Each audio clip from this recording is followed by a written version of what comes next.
the back pain actually only started after the surgery. So prior to the surgery, it was only leg pain. It was the most excruciating pain ever. And after the back surgery, that's where I started to have back pain. And it was just constant nagging all the time.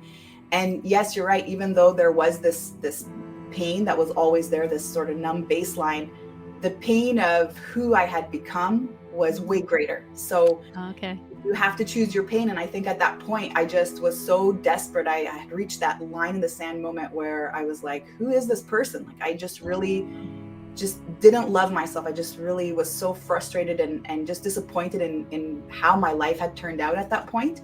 And so I think I didn't even think about the back pain being a limiting factor. I just felt like I needed to do something, and I needed to honor my body. Hi, everyone. It's me, CK, the creator and host of the podcast Bed, Back, and Beyond. Most likely, if you found my podcast, it's because you've injured your back or neck. I herniated a disc in 2019, and I will never forget the physical and emotional trauma that came with that injury.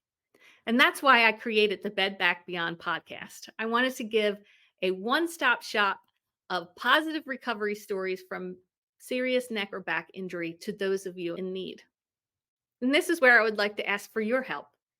If I have been an encouragement to you in any way, would you consider hitting the subscribe or follow button? I would love to get this podcast out there more and in front of the eyes of those who need it. And also, I would love to find people who are willing to share their positive story of recovery from any type of back or neck injury. If you're someone who would like to share your story on the show, head over to bedbackbeyond.com and click Share Your Story. You're listening to Bed, Back, and Beyond, sharing positive stories of recovery from serious back or neck injury. Your host is CK. In this episode, we're joined by Make Peace with Food's Sherry Shaban, who went from near paralysis to Iron Woman athlete. Hi, Sherry. Thank you so much for joining me on the Bed, Back, and Beyond podcast. Before we dive into your injury, I'd love to get to know you a little bit. What are you passionate about? Any hobbies that you have? Oh my goodness, this is so interesting and so timely. And first of all, thank you so much for inviting me to this show, CK. I'm so excited to be here. Okay. Since December, I've gotten into this binge on Netflix of watching all these adventure films and mountaineering things. And now all of a sudden I have a new passion for mountaineering. And now my mind is like, oh my God, Sherry, you're going to do Everest. You're going to do Everest in this lifetime. So this is so interesting that you just asked me this, because if you had asked me this maybe a few weeks ago, I would have said, yes, I like fitness and I love nature and I love kayaking and all these things. But now it's like mountaineering is speaking to me. So it's just a whole other story. Mount Everest too. That's quite the goal. I don't know. Let's see what life brings us. Have you heard of Banff National Park in Canada? Yes. It's beautiful. I've been there once many years ago. Oh, have you? I'm going in June for our 20th wedding anniversary. It's been on our bucket list. So you said mountains, and that's my brain went right there. So nice. You're going to send me some photos. Yes, definitely. So when you were 16 years old, you were in what I'm assuming was a life-impacting accident. Do you mind just diving into that for us? Yeah, absolutely. So this was when I was in high school, and at that time I was really involved in a lot of sports. I was in varsity basketball and volleyball, and growing up prior to that, I was a competitive swimmer. And so sports, fitness, that was my life. It was really my obsession. And so I happened to that day go downtown with my roommate. I was actually in boarding school in Europe at the time, and we wanted to buy Pearl Jam tickets because Pearl Jam was coming into town. And so we rushed, we got our tickets, we went to this little grocery store, we bought a bunch of little snacks to bring back to our dorm room. And I say this because I specifically remember honey being all over my face and glass all over my hair when I woke up in the hospital. But essentially we were trying to run back as quickly as possible to catch the bus because we had to check in on time. If you didn't check in on time, then there's all these consequences, obviously. And so I didn't see the car coming. And in fact, I didn't really know what happened until I woke up in the hospital later. And apparently I was struck by a car and an ambulance came, and then I was brought to the hospital. But when that first happened, the major thing that we addressed was the abrasions on my face and, maybe a couple of bruises here and there. And I had no idea that I'd actually injured my back to the extent that I had until I went back to basketball practice a couple weeks later. Of course, back then, nobody diagnosed you with concussions. Nobody really spoke about that. But I went back to basketball practice, and then suddenly I started getting this intense pain in my right glute. And it just got worse and worse and worse until it was going all the way down my leg. And there was a lot of numbness, and there was a lot of electric shocks going down the leg. And it got to the point where I couldn't walk uphill anymore. I couldn't stand. I couldn't shower. I couldn't sit for a long time. And that's when I went to see a doctor. Actually went back home, flew back home to see my parents. They brought me to a doctor. And that's where I discovered that I needed to have back surgery. And I'd herniated the discs in my lumbar spine on several levels. And the rest essentially is history. I went on to have my first surgery just before I had turned 17. And I was told at that point that I was not allowed to play any more sports. Mm-hmm. Maybe some light walking on the treadmill would be appropriate. And if I were to ever become pregnant one day, then that would create more issues around my back. And so that was essentially what I had followed for so long in terms of the doctor's advice, and actually found myself getting even more and more in chronic pain. In fact, my whole world just revolved around my back. The amount of time I would stay seated, the type of car I would sit in. Like, I couldn't sit in a Jeep. It was just too bumpy for my back. It would have to be so much cushioning. If I were to go to a social event, I'd always have to ask the host, is there a place for me to lie down? Because I always need to find a place to lie down. And so that was essentially my world for so long. I was on pain medication every single day. It didn't seem to be doing much, but I was dependent on it. I was reliant on it to get through the day, until I just slowly escalated, finding myself immersed in a very different crowd. And then just kind of had this big aha moment one day. I just woke up just not recognizing myself, really not feeling aligned with who I'd become and the lifestyle that I was leading. I was doing, all the things that my parents told me not to do growing up. And so it was at that point where I felt super disconnected with who I was, and I decided to enter the gym. At that point, I was actually studying chemistry. I was a very big science geek, still am, I would consider myself. And so I went into the gym, and my experience with sports at that time was really team sports, or, sort of individualized competitive sports, but I'd never actually been in the gym space at that time. And so I just started imitating people around me. I would see them doing certain exercises, I would do it. And then I would just consistently stay with that for months until I noticed that my back pain was gone. I was able to come off of pain medication. I bought a treadmill in my little apartment. I started running 5 minutes at a time until eventually I was able to work my way up to 1 hour outdoors. And so that's really where my whole world just transformed. And I dropped out of my master's degree in chemistry, and I went back to school to start exercise science and learn everything I possibly could get my hands on in terms of the human body, nutrition, biomechanics, injury prevention. And that's really where the journey began. Wow. How long was it between finding out you had a herniated disc and getting the back surgery? It was a matter of months. It was really, it was super interesting, because as soon as I had come back to basketball practice, it was getting so severe so quickly. So maximum a couple of months until I had to get that surgery. Yeah. And do you think that getting involved with the wrong crowd of people, as you said, was an emotional response to all this pain and suffering? I can't imagine dealing with this as a young 17-year-old.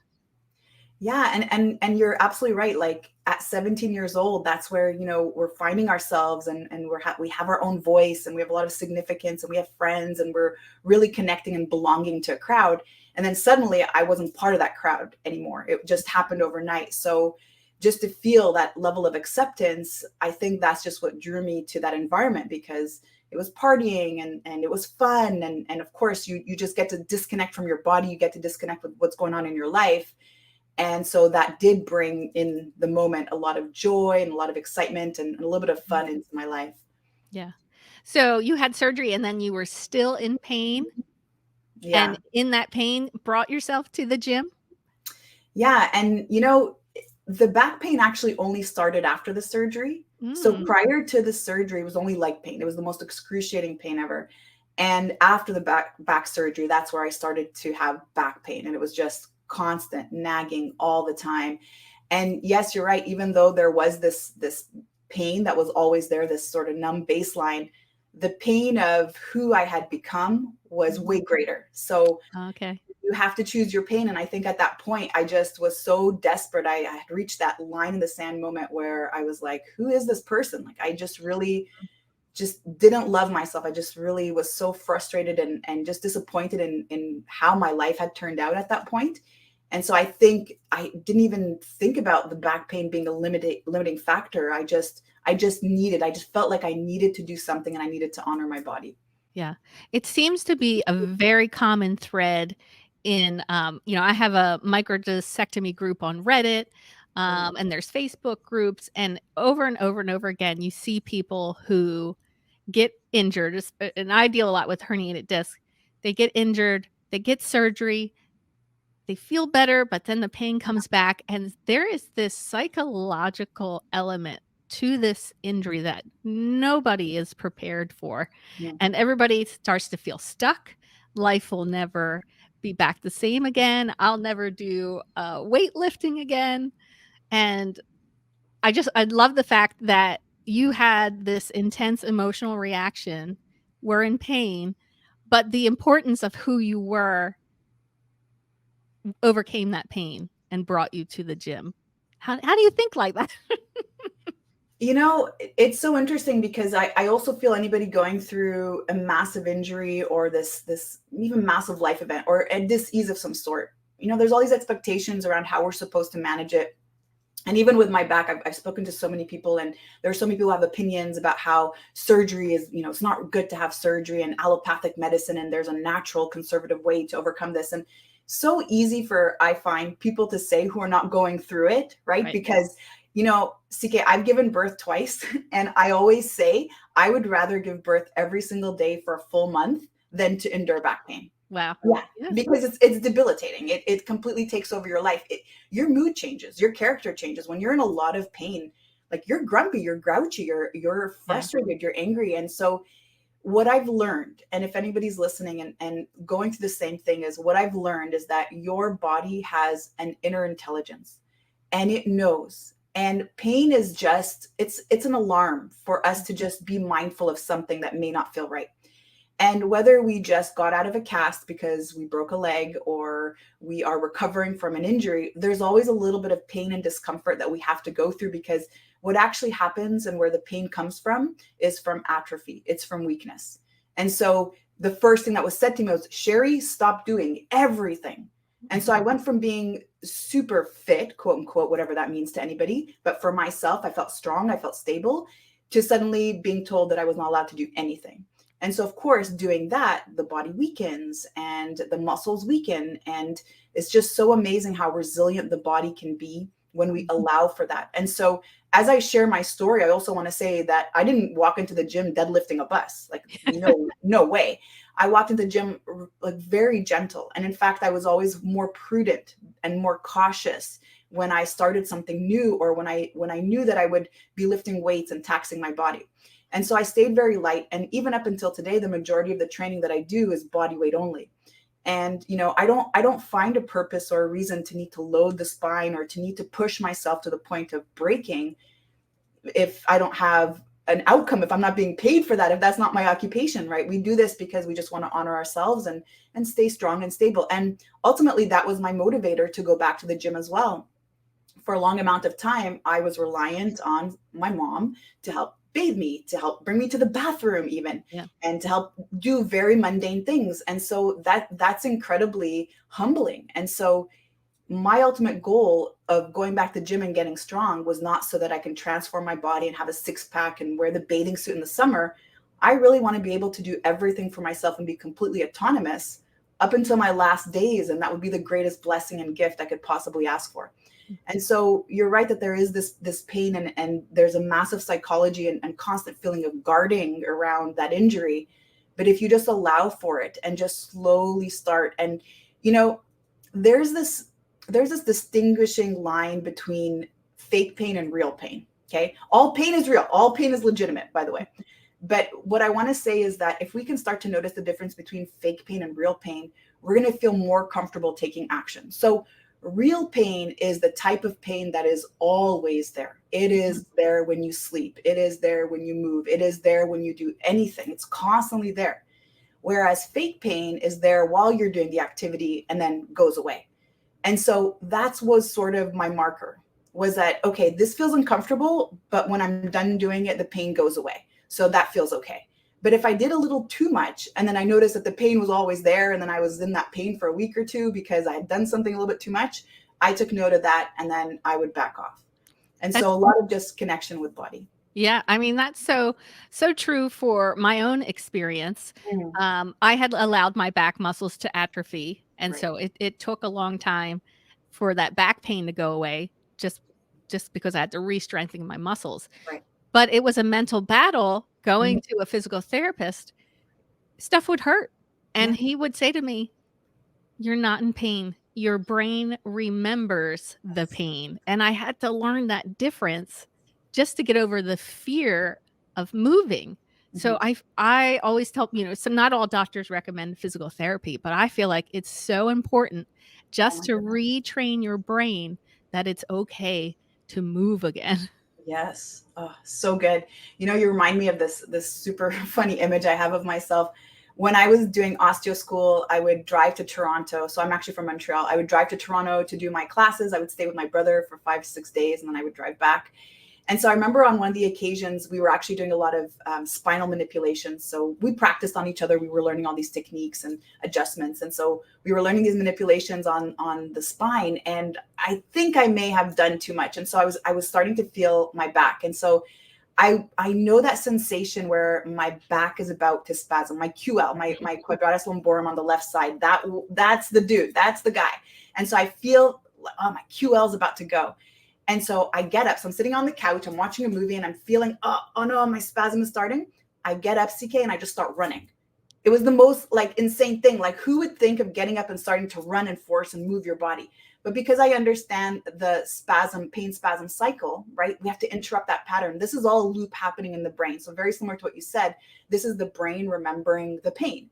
Yeah. And so there's going to be a spasm. It's going to give a signal of pain. The pain signal is going to go to the brain. It's going to activate the muscle more to spasm, and boom, you're stuck in this loop. And so I've learned to do that, and it's so bizarre. And by the way, I welcome anyone to try this. And I'm not saying that I went like sprinting full speed, but the idea was to move the body without allowing the thoughts of, oh, Sherry, watch your back. Oh my gosh, be careful of your back. So as soon as that thought comes to mind, right away there's a spasm. And so I'm like, 1, 2, 3, get up. And I'd start running, and I'd start moving around, and then I'd come back and sit down and feel the spasm coming up again. I'd get up and I'd start running. And then that would just release the spasm. And all of a sudden the pain would be gone. And so I've actually used that every time I feel like my back could be spasming. I try to interrupt the thoughts, because thoughts create chemistry in the body. Any thought that we have results into an immediate reaction in the body, where there's a neurotransmitter releases in the brain. The neurotransmitter releases a neuropeptide. The neuropeptide travels to a receptor site in the body. It releases a hormone, and then the hormone acts on that area. And we have different energy centers, or we'll call them ganglia, major ganglia in the body, where that takes place. So the best example that I think we can all relate to is what happens when you have a sexual thought. You know, it's just a thought, but then what happens to the body? The body reacts in the same way. Right. So if we have a thought of, oh my God, my back is going to hurt, or oh my goodness, my back hurts, guess what happens? We send that signal to that area, and there's a spasm. And so if we understand that connection, that thoughts actually manifest in the body as chemical reactions, hormones ultimately, then we can actually interrupt the patterns. And so I invite anyone to try that, interrupt the patterns, get away from the, ooh, watch my back, ooh, my back hurts, or getting up to do anything and then thinking about your back right away, or whatever area in the body is calling to you in pain. Wow, that is so insightful. No one has mentioned that before. And so I'm sitting here like, yes, this is information people need to hear. Thank you so much. Oh, I hope you try it. Well, I hope you don't need to try it, but I hope you try it and you let me know about it. Yeah.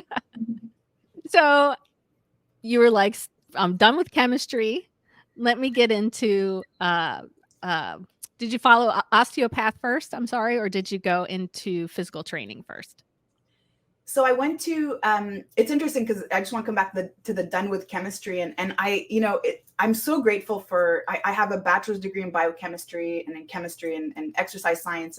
And I've overstudied maybe, but everything sort of has its place, right? And it allowed my brain to be very analytical. But at that point, and the reason why I moved away from chemistry was because the way that I wanted to help people, the way that I wanted to share with them and show them that we can all overcome any obstacle. My main goal at that point was, oh my goodness, if I was able to overcome major back injury and get back into training and fitness and honor my body after being told that I was never allowed to do this or I would never be able to do this again, then I want to help other people do that. And I knew I couldn't do that from the four little walls of a small chemistry cubicle. And so I decided to go into exercise science. I certified in athletic therapy. I started working more with the more active population. So I was working with sports teams. I was traveling with sports teams. And then I went on to osteopathy because I always felt like there was a little something missing. I felt like there was still something missing in my knowledge in terms of bringing all of the systems together and really being able to help somebody on a more global level. Is But that all the, I'm sorry, is no. osteopathy, is that the same as chiropractic? Or is it different? It's founded in the same roots. However, it's a little bit different. So chiropractic medicine, they believe that the spine is sort of the root of everything that happens. And we believe that the whole body is one global functional unit, so connected through the fascia. And our goal in osteopathy is not to actually treat the person. I'll never take responsibility for healing anybody. But what I do is support the tissue to align to where it needs to be anatomically for the artery to be free. And so someone may come in with a shoulder pain. And so whereas physiotherapy, for example, would focus on the shoulder. And again, there's a place for physiotherapy. Physiotherapy is very, very powerful in restoring function and also restoring strength. But for example, in osteopathy, somebody can come in with a shoulder pain and it could actually be stemming from the hip, because the hip, right, the iliac is connected to the shoulder through a fascia. So that there's a lumbar fascia there. And what we do is really see the body as one global unit. So you could even come in for a shoulder thing and it might be your ankle that's causing, the whole manifestation of pain. And so it allows us to see the body just super interconnected. And then we also talk about there's a fluid layer. So we also want there to be an easy flow of fluid. And the fluid, of course, in the body is, all of the arterial fluids and the venous fluids and all of that, as well as the lymphatic. And so there's a lot of different perspectives around how to restore function in the body. That is great. And how you mentioned having 2 children. Mm-hmm. How was pregnancy for you after having back surgery? The pregnancy was okay. I'm going to say the pregnancy was okay. I personally, I'm not one of those, I love being pregnant ladies, but the pregnancy went okay. And it was actually after I had my babies where I was carrying the car seats in super awkward positions. And of course, your abdominal muscles weaken and there's, a lot of strain and you have a lot of lordosis during pregnancy. That's where I actually started feeling more sort of pain and discomfort in my back. I did have another back surgery, by the way, in 2012. And this one was, I'm going to take the full responsibility because this one was, my body was speaking to me. This was after I had just had my girls and I was opening my first gym and I was super excited and I had a deadline and I had a big investment and I had to make sure it opened at a certain time. And so I was sanding plyometric boxes and painting and doing all the things. And my body was like, okay, time to rest. And I was like, nope, I'm going to just keep powering through. And then the pain in my leg came back and I had to have a surgery that same week. So did you have the, how do you say it, called it equine symptoms? I was so when I had gone in to the hospital, this was on a Wednesday, CK, and I was rushed by ambulance. I remember I had just finished sanding a plyometric box and I stood up and my knees gave way and I just collapsed to the floor and I was in such excruciating pain, just crying and really just really suffering. And so I went to the hospital by ambulance and that was on a Wednesday and they did MRIs. I was 2 millimeters away from cauda equina. There was already a central compression on the spinal cord. And then by Friday morning, I was already in surgery. The mental challenge of a back injury is something people often find quite difficult. In fact, the forums are full of people looking for tips and tricks because they are overwhelmed with negative emotions and don't know what to do. That is why I created the Watch Me Rise PDF. It is 36 pages of downloadable and printable coloring pages for adults, many of which have encouraging sayings to help you get into the right mental space during this injury recovery. Things just to help to keep you focused on recovery and not focused on fear. Check it out at bedbackbeyond.com, right on the homepage. I imagine that had to be a little difficult, being a fitness expert to now being laid up in bed from a back injury. How did you handle that emotionally? Yeah, full disclosure, I was so embarrassed. I think that second back surgery for me was really more psychologically draining and impactful than my first surgery was, because I was opening a gym and people knew about it. And the moment I opened a gym, I couldn't actually coach any classes. So by the time I was in the hospital and recovered and was able to come back, thank goodness I had a manager there, but I felt out of my integrity. So anytime I'd go to a party and people would ask me what I did for a living, I'd be so embarrassed to tell them that I own a gym, because I didn't feel like I could be somebody who could teach anybody how to even do a single squat. And so I hid in the background for a long time, to be honest. And even on my website, I didn't want my face to be anywhere. I didn't want anyone to know that this was my gym. I was just going to be the investor in the background. And seeing so many beautiful souls walk through the doors, so many moms with their car seats, so many people who had these beautiful transformations. And I was just watching this on a daily basis, these people coming in and just really transforming not just their bodies, but their lives. That actually reinvigorated my inspiration to rebuild myself back up. So I actually started with yoga at that time, because I could barely fold forward 20 degrees. And so my first goal was, okay, I'm just going to learn how to move. Once I can move, then I'm going to start training. And I had made a commitment to myself. Well, doctor also suggested that I take on this commitment, which was not to lift more than 70% of my body weight. And so that was the deal. I honored my body. I started off with yoga. I learned first how to move and I regained my mobility.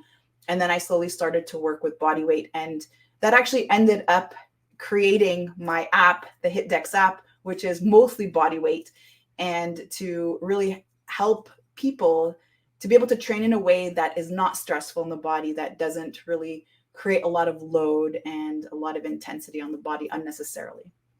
That's great. What's the name of the app again? It's HitDex. So HIT, HIIT, like high intensity interval training, and then Dex as in deck of cards, because there is actually a card game that you play in this app. It's so fun and it keeps the workouts really entertaining. They're always different, so you're always excited and eager to come back, not knowing what's there waiting for you that day. That's great. That is absolutely great. The second surgery, again, was another mental battle for you. And it's just so prevalent, this mental battle. And I appreciate you being honest with that. The embarrassment that comes with it, even, I was no physical prowess or anything like that, but I found myself being embarrassed about my injury or embarrassed that I couldn't get up and cook dinner. Such a mental challenge. Yeah, absolutely. And, I'm so grateful for it. For a long time, I have to admit, I was angry. I was resentful. Why did this happen to me? If that hadn't happened, you know where I could have been right now? If that hadn't happened, I could have been competing at a high level right now, And so for the longest time, I felt like a victim to that, a victim of my circumstances and my accident and my surgeries. And I felt like it wasn't fair. And then one day it dawned on me that this didn't happen to me, it happened for me, because it was in the moment that I started sharing my story and telling people, hey, this is what happened to me, that I actually started to connect with people. And that's what's so important as being a coach, is to have gone through that pain, to have gone through that level of suffering, and to deeply understand what that feels like, to be really at the bottom, so discouraged with so much pain, and really getting yourself to build yourself back up. So if anything, I'm so grateful because it has allowed me to connect more with the people that I work with, to really resonate with the struggle, because it's impossible to understand kind of what you were saying earlier, CK. It's impossible to understand the psychology behind that type of chronic pain until you endure it yourself. Yep. Yep.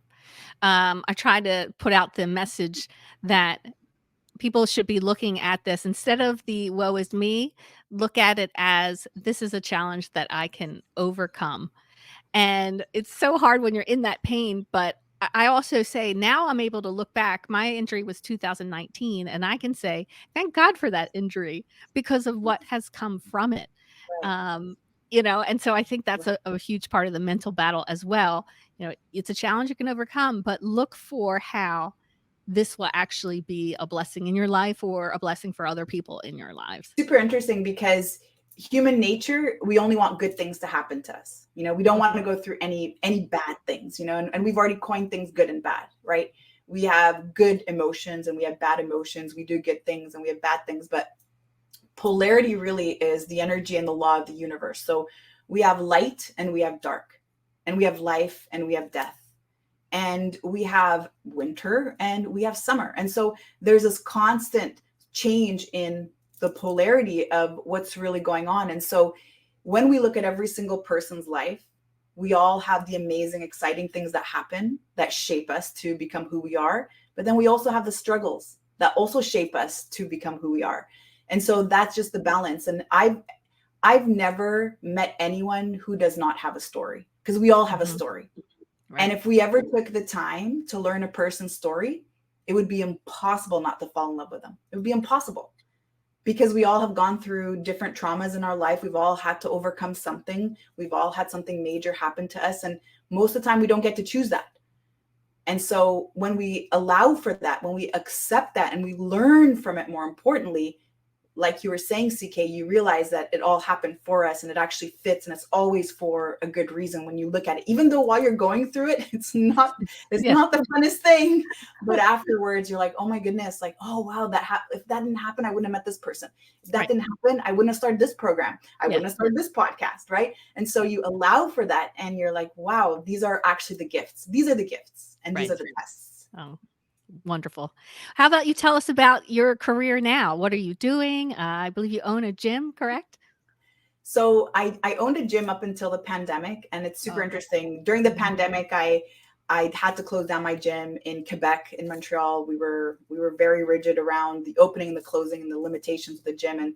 And what's super interesting, again, how life happens for us. A couple years before, I had already started bringing my stuff online, and I loved the gym experience and connecting with people personally. However, I felt so limited by the four walls of the gym at all times. I felt like I want to help more people. I just really want to expand out and be able to reach and connect to more people. So I wanted to launch a podcast, and I wanted to launch a YouTube channel and more online programs. And so COVID allowed for that, because now that I have my gym closed, and unfortunately, it didn't close in a way where I would have wanted it to. I would have loved to sell the gym and move on. That was sort of always my idea. However, there's always a higher purpose to everything. And so I found myself now launching the podcast, fall in love with fitness, and then doing creating the HitDex app and launching the HitDex app and the YouTube channel. And then I got to move to what is truly a passion for me, which is helping people overcome self-sabotaging behavior, specifically unwanted eating behavior. And so my course is called Make Peace with Food. This is so dear and near to my heart, because after 25 almost years of being in this space and noticing that people have a hard time staying consistent, or they go on these diets or meal plans where they're supposed to lose weight, and these foods are good and these foods are bad, and there's so much confusion around what is the right thing to eat. I've noticed over the years that people have actually developed unwanted eating behavior, so binge eating or stress eating or emotional eating.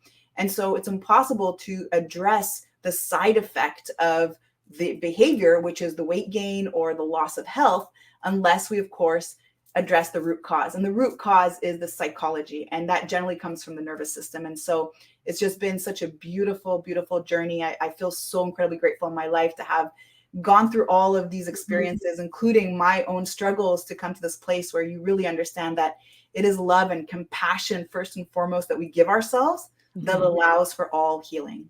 Right. And you have so much more than just the head knowledge. You have the experience that you went through the mud and the turmoil and have really found your place. And I absolutely love that. What's the name of your YouTube channel? It's Sherry Shaban Fitness. Okay. And it's Sherry Shaban Fitness is YouTube. You have Hit Deck is your fitness app. Yeah. And I'm sorry, you said Make Peace with Food?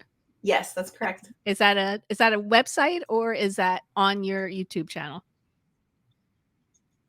So Make Peace with Food, that's a course that we join. It's a coaching course, and it's a 6-month course where we help women shift their nervous system from what we call protection mode, which is sympathetic nervous state, to parasympathetic, which we call safety mode.